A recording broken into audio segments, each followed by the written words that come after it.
Hello everyone, Radhe Radhe. আবারও একটি নতুন স্টাডি ব্লগে সকলকে অনেক অনেক স্বাগত জানাই। আশা করি সকলে খুব ভালো আছে, সুস্থ আছে, আর সকলেই খুব ভালোভাবে প্রিপারেশন চলছে। আজকে আমি সকালে ঘুম থেকে উঠেই ছাদে চলে গেছি। ছাদে গিয়ে একটু হাঁটাহাঁটি করে নিয়েছিলাম এক্সারসাইজ করার পরে। তারপরে ফুল গাছগুলোতে জল দিয়ে দিচ্ছিলাম, কারণ শুকিয়ে গেছে। তাই ভাবলাম যে ফুল গাছগুলোতে জল দিয়ে দিই। আর ফুল গাছে জল দিতে সত্যিই আমার খুব ভালো লাগে। আর সকাল সকাল এই সানরাইজ দেখতে সত্যিই খুব ভালো লাগে, খুব সুন্দর লাগে সকালের পরিবেশটা। আর একটু বেলা হয়ে গেলেই কেমন যেন ভালো লাগে না, কারণ তখন তো গাড়ি ঘোড়ার আওয়াজে সত্যিই ভালো লাগে না তখন। তারপরে আমি রুমে এসে ব্রাশ ট্রাশ করে ওষুধ খেয়ে আবার পড়তে বসে যাই, কারণ আমাকে তো ওষুধ খেতেই হবে। তাই ওষুধ খেয়ে আমি পড়তে বসে গেছি। তারপরে আমি লাইফ সায়েন্সের রিভিশন দিচ্ছি, কারণ রিভিশন দেওয়াটা খুব ইম্পর্টেন্ট। কারণ পড়ার আগে মানে যেগুলো আমি পড়েছি সেগুলো যদি পরে যদি রিভিশন না দিই, সত্যিই সেগুলো ভুলে যাই আর খুব কনফিউশন মধ্যে থাকি। কারণ পরীক্ষা যখন নেই আমাদের, তখন আমি প্রচুর কনফিউজে পড়ে যাই।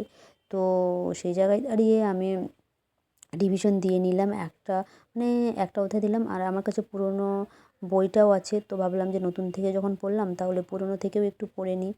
তো এইভাবে দেখতে গিয়ে কালকে আমার অনেকটা টাইম চলে গেছিলো, মানে প্রায় 12টা, সকালে পড়তে বসেছিলাম 12টা পেরিয়ে গেছিলো আমার, শুধু ক্লাস 9-এর পড়াটা পড়তেই দুটো, মানে পুরনো আর নতুনটা রিভিশন দিতেই।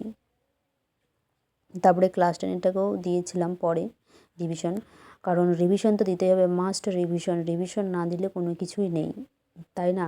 তার জন্যই আমি বেশি বেশি এখন রিভিশনে ফোকাস করছি, কারণ রিভিশন দেওয়া মোস্ট দরকার। আর আমি তোমাদের সঙ্গে টু ডু লিস্ট শেয়ার করব, ভাবছিলাম যে করব না, কিন্তু করব এরপর থেকে। তারপরে আমি মুড়ি খেয়ে নিলাম, আর মুড়ি খাওয়ার পর আবার পড়ব, সেটা আমার তোলা হয়নি। মুড়ি খাওয়ার পর যে আমি পড়তে বসেছিলাম, তো সেই ক্লিপটা আমার তোলা হয়নি, ভুলে গেছি কোনো কারণে।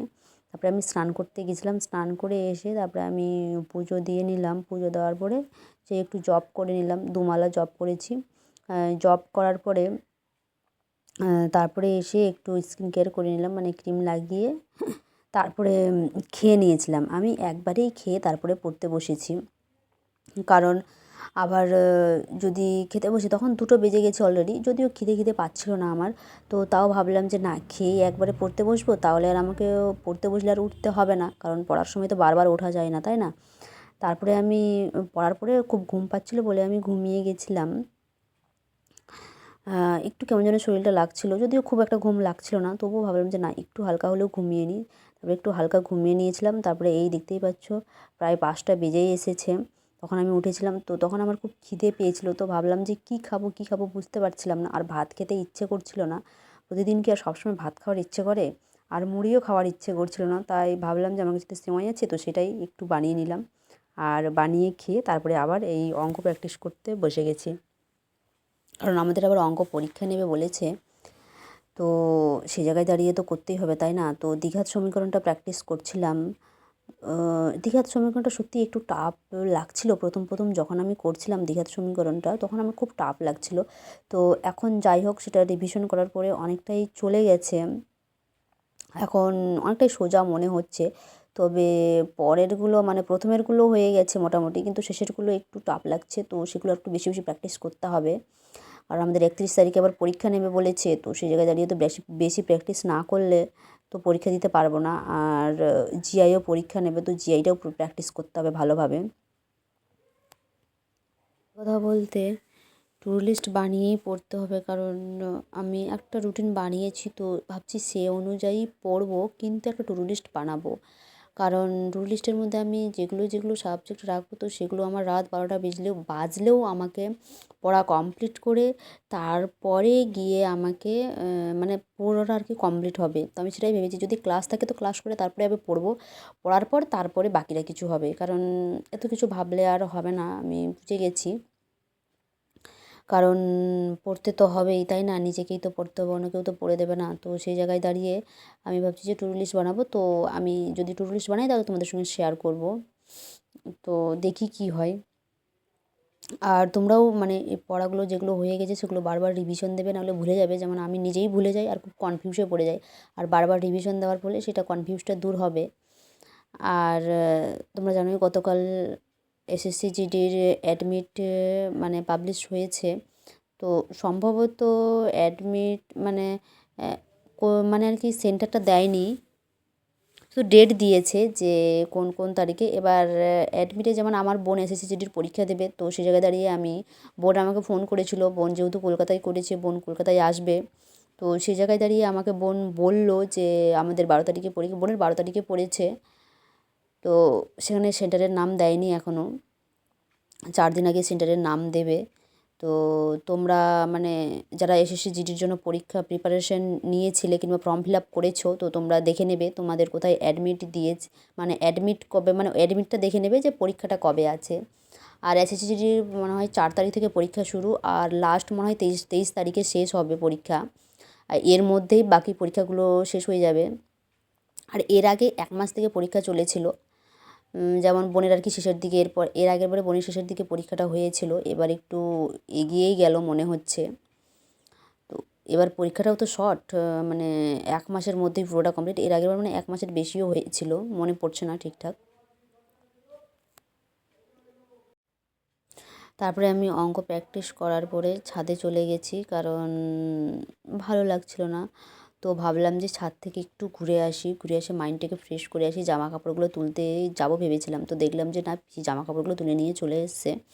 তো সেই জায়গায় দাঁড়িয়ে আমি ভাবলাম যে একটু ঘোরাঘুরি করি, একটু এদিক ওদিক দেখলে বেশ ভালো লাগে। তো সে জায়গায় দাঁড়িয়ে আমি কখনো নাচানাচি করি, কখনো মানে আমার ইচ্ছে মতো, মানে যখন যেটা ইচ্ছে হয় আর কি, মনে চলে তখন সেটাই করি আমি। তারপরে ভাবলাম যে ছাদে বেশিক্ষণ থাকা যাবে না, ছাদ থেকে চলে যাব, একটু দাঁত কেলিয়ে ছাদ থেকে চলে এসেছি, পা হাত ধুয়ে। তারপরে আমি ভাবলাম যে একটু ধূপ দেখিয়ে দিই, ধূপ দেখানোর পরে আমি আবার পড়তে বসে যাব। তারপরে আবার আমি এই পড়তে বসে গেছি, জিকে নিয়ে বসে গেছিলাম। তখন ভেবেছিলাম যে আবারও একটু খিদে খিদে পাচ্ছিলো। তো যখন পড়তে বসে গেলাম, তো আর সত্যি খিদে পাচ্ছিলোই না আমার। আসলে আমাদের জিকে তো 10 নম্বরে থাকবে, তো জিকেটা তো পড়তেই হবে। আর জিকে জানি না কোথার থেকে দেবে, জিকে কমনও থাকে না সচরাচর, যে এমনটা না যে জিকে কমন থাকে, জিকে কমন থাকেই না। কোথার থেকে দেবে কেউ বলতে পারবে না জিকে। তো জিকে আমাদের 10 নম্বর থাকে। তো আমি ভাবছি যে group D form fill up করবো, এখনও করা হয়নি। তোমরা কি কি group D form fill up করেছো একটু জানাবে, কারণ আমি ফর্ম ফিল আপ করিনি, আমি করবো ভাবছি। এই কয়েকদিনের মধ্যেই করে নেব, কারণ বেশি লেট করব না। আর বোনেরটাও ফর্ম ফিল আপ করতে হবে, একসঙ্গেই করব ভাবছি ফর্ম ফিল আপ। আর গতকালে আমি সত্যি অনেক, গতকাল বলতে আমি, হ্যাঁ, অনেকক্ষণ থেকে পড়ছিলাম, কারণ জানি না, মানে পড়তে বসেছি তো, পড়ার প্রতি এতটাই এনার্জি চলে এসেছে যে পড়ার থেকে আর আমার অন্য কিছুই মানে ভালো লাগছিল না। যে মানে খেতে যাব, খেতেও ভালো লাগছে না, যে পড়তে মানে অন্য কোথাও কোনো কিছু করবো সেটা ভালো লাগছিল না, পড়েই যাচ্ছিলাম, পড়ে যা রিভিশন, কারণ আমার উদ্দেশ্য হচ্ছে যে আমাকে রিভিশনটা পুরোটা কমপ্লিট করতে হবে। এবার পুরোটা যদিও আমি কমপ্লিট করতে পারিনি, তবে ফিজিক্যাল সায়েন্সটা পড়া হয়নি, তো ভাবছি যে না, ফিজিক্যাল সায়েন্সটাকেও ছাড়া যাবে না, কারণ 25 নাম্বার থাকে। আর 25 নাম্বার তো এখানে নেই, 25 নাম্বার অনেক। আর তার মধ্যে আমি ফিজিক্যাল সায়েন্সের অঙ্কগুলো মোটেও পারি না, কারণ আমি জানি না, মানে এতটাই টাফ লাগে আমার ফিজিক্যাল সায়েন্সের অঙ্কগুলো, আমি বলে বোঝাতে পারবো না, অনেকটাই টাফ লাগে। আর যদিও আমাদেরকে খুব ভালোভাবে স্যার বুঝিয়ে দেয়, এমনটা না যে খারাপ, যে স্যার খুব ভালোভাবে বুঝিয়ে দেয়, কিন্তু সেই মুহূর্তের জন্য বুঝে যায়, কিন্তু পরে না আবার ভুলে যাই, আমার মনে থাকে না। আর যেমন অঙ্ক অঙ্ক যদি বলি, অঙ্কটাই কিন্তু সোজা ফিজিক্যাল সায়েন্সের অঙ্ক থেকে। আমার ফিজিক্যাল সায়েন্সের অঙ্কটাই কঠিন লাগে, কিন্তু এই অঙ্কটাই আমার সোজা লাগে। অঙ্কর শুধু সূত্রটা মনে রাখতে হবে ব্যাস, আর কোন নিয়মে, ব্যাস এতটুকু মনে রাখলেই যথেষ্ট, আর কোনো কিছু মনে রাখার দরকার নেই সেরকম। আর ফিজিক্যাল সায়েন্সের বাবা এককগুলো একটা সূত্রে আনতে হবে বলে এটা ওইটা, মানে আমার সত্যিই আমার অনেক টাফ লাগে। তো সোজা অঙ্কগুলো আমি করে নেব, কিছু কিছু যেগুলো থাকে, তো যেগুলো আমি পারবো না, তো সেগুলো মানে অতটাও টাইম দেবো না, কারণ আমি জানি আমি অতটাও পারবো না ফিজিক্যাল সায়েন্সে। আর ফিজিক্যাল সায়েন্স সত্যিই টাফ আমি মনে করি। তো সেই জায়গায় দাঁড়িয়ে আমি অঙ্কটা আর মানে এমনি পড়াগুলো পড়বো, কারণ মনে হয় 4-5 নাম্বার অঙ্ক থেকেই থাকে। এবার এই 2024-এ যে এএনএম জিএনএমে বেশিরভাগ বলতে কি অনেক কটাই অঙ্ক এসেছিলো, তো আমাকে আবার দেখতে হবে খুলে কোশ্চেনটা, তো দেখা হয়নি, আমাকে সেগুলো বারবার করে আবার ওগুলোও রিভিশন দিতে হবে, প্রিভিয়াস ইয়ারের কোশ্চেনগুলোও। তো মাঝে মাঝে ভুলে যাই মানে রিভিশন দিতে, সেগুলোও বারবার করে রিভিশন দিতে হবে, না হলে তো হবে না, তাই না? আর তোমরা group D form fill up করে নেবে যারা যারা করোনি, আমিও করব, তো কবে করব জানি না, দেখছি। আর জিকে পড়াটাও এমন পড়া যে জিকেটাকেও যদি বারবার রিভিশন না দিই না, সেটাও আমি ভুলে যাই, সত্যিই ভুলে যাই। তারপরে দেখতে দেখতে 8:30 বেজে গেছে, তারপরে আমি খাওয়া দাওয়ার পরে তারপরে আমি ক্লাসের জন্য জয়েন হয়ে গেছি। এই ইংলিশ ক্লাস শেষ, দেখতেই পেলে ইংলিশ আমাদের আজকে তাড়াতাড়ি ছেড়ে দিল। তারপরে আর কি, এখন ঘুমানোর পাল্লা শুধু। চলো, গুড নাইট।